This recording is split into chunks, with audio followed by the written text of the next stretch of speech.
बिस्मिल्लाहिर्रहमानिर्रहीम। अस्सलाम वालेकुम दोस्तों, उम्मीद है आप खैरियत से ठीक ठाक होंगे। तो आज की वीडियो बहुत इम्पोर्टेंट है।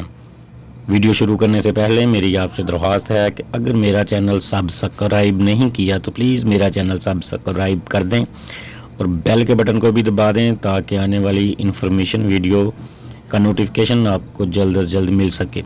तो चलते हैं असल मौजू की तरफ। वज़ीर आज़म पाकिस्तान इमरान खान के मामले ख़ुसूसी बराए सिक्योरिटी डिवीज़न मोईद यूसुफ ने आज प्रेस कॉन्फ्रेंस करते हुए बताया कि हुकूमत पाकिस्तान ने 1 से 10 मई के दौरान PIA की मज़ीद 30 फ़्लाइट्स चलाने का फ़ैसला किया है।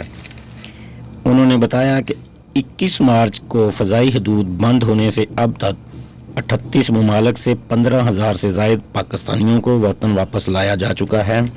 इस्लामाबाद में न्यूज़ ब्रीफिंग के दौरान मोईद यूसुफ ने मज़ीद बताया कि अब तक सऊदी अरब, मुत्तहदा अरब अमारात, मलेशिया, इंडोनेशिया, ओमान, कनाडा, बरतानिया, अमेरिका, नॉर्वे और बहरीन समेत 38 ममालिक से पाकिस्तानियों को वापस लाया गया है। उनके मुताबिक अब भी 88 ममालिक में 1 लाख से ज़ायद पाकिस्तानी मौजूद हैं जो वतन वापस आना चाहते हैं।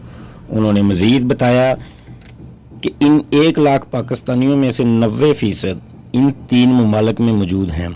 मुत्तहदा अरब अमारात 70,000 के करीब, सऊदी अरब 16,000 के करीब और कतर में 6,000 से ज़्यादा पाकिस्तानी मौजूद हैं।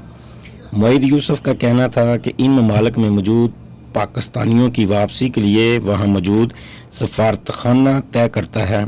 इन ममालिक में मौजूद पाकिस्तानियों को चाहिए कि जल्द अज जल्द खुद को पाकिस्तानी सफारतखाना के साथ रजिस्टर्ड करें ताकि इनका नाम लिस्ट में शामिल किया जा सके।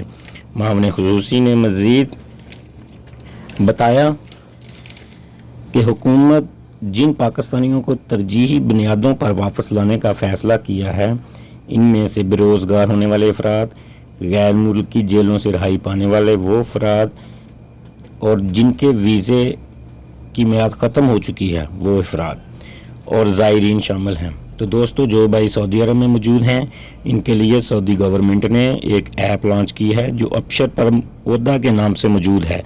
तो वो तमाम भाई जो इन कैटेगरी में हैं और वो पाकिस्तान जाना चाहते हैं, ख़ुद को रजिस्टर्ड करवा सकते हैं ताकि उनके लिए फ़्लाइट का इंतज़ाम किया जा सके। तो दोस्तों, ये थी आज की लेटेस्ट अपडेट। इजाज़त दें। अल्लाह हाफ़िज़।